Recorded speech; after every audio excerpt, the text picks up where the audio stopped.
ማንቸስተር ዩናይትድ አባት አሁን ማንቸስተር ዩናይትድ አባት የላቸው። ምን ነው ታናሽ ወንድሜ? ምን ነው ወያሊ? አንተስ ወፍ ዘራሽ ነህ እንዴ? የጎዳና ልጅ ነህ? ያንተም እኮ አባት እኮ አለ እንዴ? የሙሐመድ ሳላ ያንተስ አባት አይደሉ እንዴ? ምን ነው የእሳቸውን ውለታ እንዲህ መብላት? አንተ እኔ ላይ 16 ያገቡ አንተ ላይ እኮ 11 አግብቷል። ታናሽ እኮ ነህ አንተ። እንደው አጎትም አለ ሀጂ ፌርሚኖ 11 ከተወልዳል። ሼህ ሙሐመድ ማኔ ሴዲዮ ማኔ ደግሞ አማቼ 8 ከተወልዳል። ተው እንጂ እንዲህ ተባብሮ ያሳደጉንማ አተሳቸው ውለታቸውንማ አተብላ ተዋ እንዴ። ታናሽ ወንድሜ በሰላም ቢሸኛቸው አይሻልም? እንዲህ ይሻላል። ተው ተው፣ እንዲህ አይደረግም፣ እንዲህ አይደረግም። ማያዳሉ እሳቸው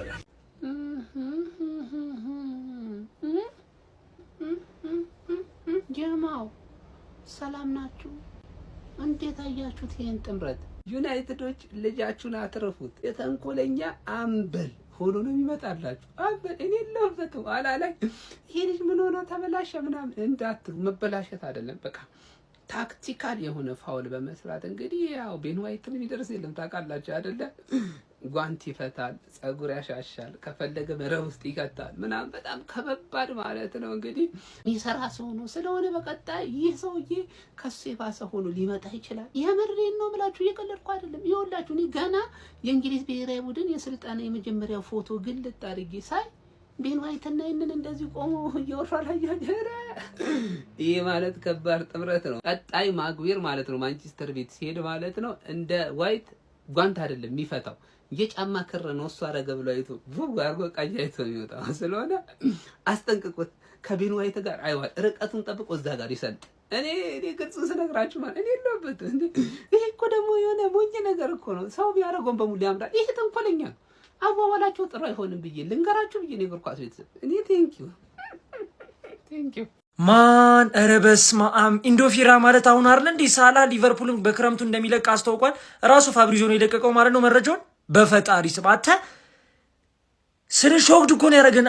ኢማጂን ሊቨርፑልን ያለ ሳላ ለመመልከት ምናምን ነገር አንተ ማን በጣም ከባድ እኮ ነው ይሱዬ ማለት ነው። እግዚአብሔርን ስለ በህይወት ዘመናችን ካየናቸው ላይክ በራይት ዊንግ ከሜሲ ውጪ ሳላን ራይት ዊንግ ላይ የሚበልጥ ተጫዋች ማንም የለም ብዬ ነው የማስበው እኔ አፌ ሞርጭ። እኔም እናንተም ታውቃላችሁ በዛ ጉዳይና ኢማጂን ያለ ሳላም ፕሪሚየር ሊግ አሁን አይ ነው ፐርፎርማንሱ ወርዷል፣ ግን ስለ ኦሊሴ ነው ራሱ አሁን ተተኪ አድርገው ያዙት ይመስለኛል ካልተሳሳትኩኝ። በዛ በኩል ማን በጣም ከባድ ነው። እንደ ሊቨርፑል ደጋፊ ራሱ አስበው ይሄን ነገር። ዴክላን ራይስ የአርሰናል ደጋፊዎችን ተስፋ እንዲሰንቁ ያደረገ አስገራሚ አስተያየት ከጨዋታው በኋላ ሰጥቷል። የመድፈኞቹ አማካይ ሆኖ ዴክላን ራይስ ከጨዋታው በኋላ በሰጠው አስተያየት ላይ እንደተናገረው ከሆነ አንድ የፍጻሜ ጨዋታ ሽንፈት እኛን ፈጽሞ ዲፋይን ሊያደርገን ወይም ሊገልጸን አይችልም። ይልቁንም በተቃራኒው እኛ የበለጠ ለውጤት እንድንራብና የውድድር ዓመቱን በጥንካሬ እንድንጨርስ ነው የሚረዳን በማለት ተስፋ የሚያሰንቅ አስተያየቱን ሰጥቷል። ዴክላን ራይስ አክሎም እንደተናገረው ከሆነ አዎ እንደዚህ አይነት ሽንፈት መቀበል ከባድ ነው። በተለይ ደግሞ በውድድር ዓመቱ ገና 4ኛ ሽንፈታችን ነው ያስመዘገብነው። ወደ ዌምብሌ መጥተህ በፍጻሜ ጨዋታ መሸነፍ ከባድ ነው። ይህንን መቀበል ለኛም ሆነ ለደጋፊዎቻችን ከባድ ነው። ደጋፊዎቻችን በተለይ ምን አይነት ስሜት እንዳንጸባረቁ ተመልክቻለሁ። ነገር ግን እዚህ ጋር አንቆምም። የውድድር ዓመቱ ገና አላበቃም። 3 ትላልቅ ውድድሮች ላይ እየተሳተፍ እንገኛለን። ቀሪውን የውድድር ዓመት በስኬት ለማጠናቀቅ የተሻለን እናደርጋለን። ጥሩ ጊዜያቶች ከፊታችን አሉ በማለት የመድፈኞቹ አርሰናል ደጋፊዎች ከፊታቸው ተስፋ የሚያሰንቅ ጊዜ እንደሚቀር የመድፈኞቹ አርሰናሎች ደጋፊ ሆነው ዴክላን ራይስ አስተያየቱን በዚህ መልኩ ሰጥቷል። ስለ ዴክላን ራይስ አስተያየት ምን ትላላችሁ? አርሰናል በቀሪ የውድድር ዓመት ስንት ዋንጫዎችን ያሳካል ብላችሁ ታስባላችሁ? ሐሳብ አስተያየትና ምላሻችሁን ኮሜንት ሴክሽን ላይ አጋሩኝ። እንደነዚህ የተፈጣን እግር ኳሳዊ መረጃዎችን በቀጣይም ለማግኘት የፕላስ ምልክቷን በመንካት የሜዳ ስፖርት ቤተሰብ ይሁኑ። እኔ ከዩናይትድ ደጋፊ ጋር የሚያመሳስለኝ አንድ ነገር አለ።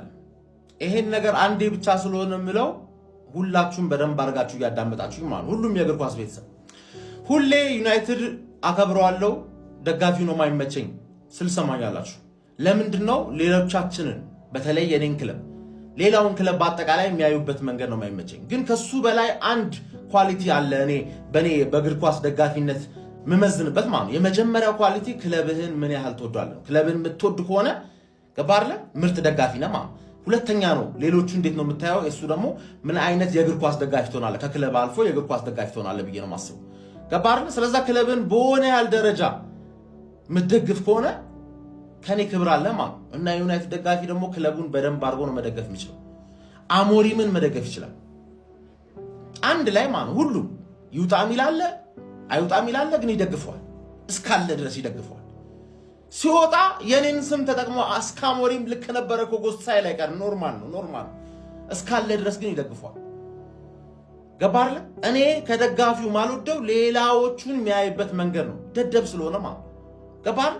ደደብ ደግሞ መሆን አለብህ። አወቅክም አላወቅክም እያወቀ የደደበም የዩናይትድ ደጋፊ ምርጥ ነው። አሞሪም እንደማይረባ እያወቀ ደገፈው። ምርጥ ደደብ ነው አውቆ ማለት። ከእንደገና ደግሞ ደደብ ስለሆነ ዩናይትድን መደገፍ አለበት። መብቱ ነው። በቃ ያ ደጋፊ ማለት እንደዚህ ነው። መደደብ አለብህ ለመደገፍ። እኔም ደግሞ ክለቤን እያወቅኩ መደደብ ነው። የአርቴታ ድክመቶች አንዳንዴ ምናምን ሳይታይ ቀርቷል። ደድበህ ትደግፋለህ እንደሚያሳካው እርግጠኛ ስለሆንኩ ማለት ኳሊቲው ስላለው ከማንም በላይ እርግጠኛ ነኝ ነው። ገባህ?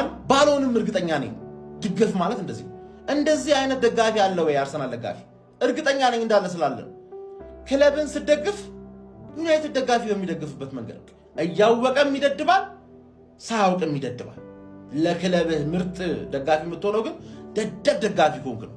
ለክለብህ ማለት ሚስማማል